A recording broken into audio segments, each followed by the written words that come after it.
Let us help you start your day. By Alicia Hardasani Gupta. Want to get this briefing by email? Here's the sign up. Good morning. China deepens a diplomatic rift with Canada. Theresa May braces for a Brexit defeat and sexual assault allegations rattle South Korea's sports community. Here's the latest. Image Robert Lloyd Schellenberg of Canada in a Chinese court during his retrial on drug trafficking charges. Credit Intermediate People's Court of Dalian, via Agence France Presse. Getty Images. Court in northeastern China sentenced Robert Lloyd Schellenberg to death for smuggling drugs in an unusually swift retrial that escalated China's diplomatic conflict with Canada. The details: Mr. Schellenberg was arrested in 2014 and detained for 15 months before his first trial. It took another 32 months before he was declared guilty and sentenced to 15 years in prison. He appealed his sentence, maintaining that he was framed. A court ordered his retrial last month. Why it matters. The retrial came just weeks after Canadian authorities arrested Meng Wanzhou, the chief financial officer of the Chinese telecommunications giant Huawei. Mr. Schellenberg's family had voiced fears that he would be used as a bargaining chip. What's next? The death sentence needs to be examined and ratified by China's highest court. The fate of two other Canadians arrested in China and accused of endangering national security remains unclear. Prime Minister Theresa May of Britain arrived at Parliament a day before a critical Brexit vote. Credit Will Oliver, EPA, via Shutterstock. The British Parliament is gearing up for a critical vote on Prime Minister Theresa May's Brexit plan, and defeat is so widely expected that Mrs. May has been fighting not to avert a loss but to manage its magnitude. In that vein, the Prime Minister enlisted fresh assurances from Europe's most senior officials and warned again of the dangers of a chaotic no-deal withdrawal. She also tried to cajole hardline Brexiteers to support her, even if they hate her plan. The vote could go down as a historically awful defeat. A margin of more than 100 votes would constitute a big loss. Details: the vote is expected to take place on Tuesday evening in London. We'll have live updates on nytimes.com. Shim Soo-ki at the Pyeongchang Winter Olympics last year. Credit Damar Sagal, Reuters. Shim Soo-ki, a two-time Olympic gold medalist on the national speed skating team, said this month that she was repeatedly raped by her former coach, Cho Jae-bom, since she was 17. Mr. Cho was fired before the Winter Olympics in Pyeongchang and has already been sentenced to 10 months in prison for physically assaulting 4 athletes. But Ms. Shim's accusations have sent shockwaves through the sports community. This unveils the humiliating underside of our country's glorious facade as a sports powerhouse, President Moon Jae-in said on Monday. What's next? The president called for a thorough investigation, and more than 260,000 people signed an online petition demanding a longer prison sentence for Mr. Cho. Ms. Shim's revelation has also inspired other athletes to come forward. A former judo player publicly accused her former coach of repeatedly raping her since she was in high school, and a skating group said at least 2 other victims plan to speak. John Bolton, Center, the U.S. National Security Advisor, at Al-Assad Air Base in Iraq last month.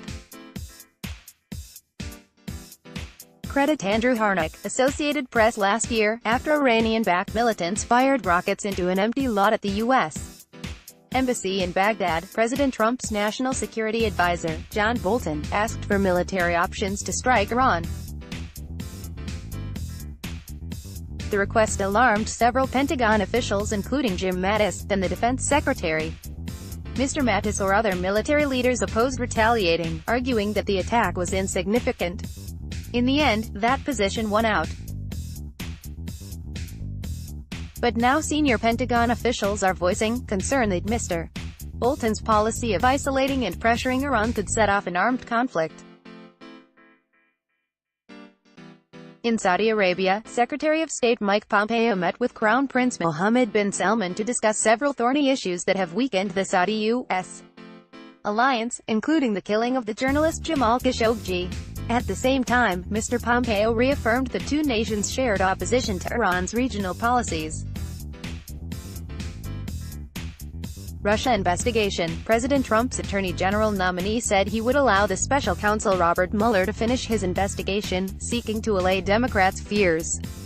Lion Air, Indonesia found the cockpit voice recorder of Flight 610, which could help explain how the plane crashed into the Java Sea in October, killing everyone on board. Officials said the data would probably take 2 to 3 months to analyze. Chinese vaccines. Local officials are investigating complaints that more than 100 children received expired polio vaccinations after hundreds of parents protested over the weekend, the latest in a string of similar scandals. 1MDB, Goldman Sachs has tried to blame a few rogue bankers for the multi-billion-dollar fraud. But the Malaysian government isn't buying it. "Don't tell me you don't know where the money went," said the country's finance minister, speaking with our journalist in Hong Kong. Serena Williams practicing in Melbourne. Credit Kim Kyung-hoon, Reuters. Serena Williams, the tennis star, is back in Melbourne for the Australian Open, which she won last year while pregnant. This time, though, the conversation around her threatens to overshadow the tournament itself. Follow along here for the latest from the Open. U.S. shut down airports across the country, including international hubs in Houston and Atlanta, closed some checkpoints as federal officers, who are going without pay during the government shutdown, didn't show up to work. Poland, the mayor of Gdansk, who was a liberal critic of the right-wing national government, died after he was stabbed on stage at a charity concert, stunning an increasingly divided country. The police said the assailant was mentally disturbed and had no clear political motive. Gin. Sales of the juniper-flavored liquor in Britain hit about $2.6 billion last year, a revival that has made it the country's second most popular spirit, surpassing whiskey. Skiing in Kashmir, Gulmarg, in the Himalayas, is one of the world's highest ski spots. It also sits in disputed territory between India and Pakistan, where violence often flares up. Our South Asia bureau chief took his family there on vacation, despite valid concerns from his wife. Tips for a more fulfilling life. Credit Linda Xiao for the New York Times recipe of the day. Try a tomato-free take on pasta puttanesca, with garlic, anchovies, capers and tuna. And sign up for 5 weeknight dishes for more recipes in your inbox. Tidying up? Here's how you can make some money rather than throwing everything away. Can't catch any sleep on the road? This year, hotels, cruise lines, airports and airlines will furnish amenities to add more shut-eye. Today is a 10th anniversary of a miracle. On January 15, 2009, Capt.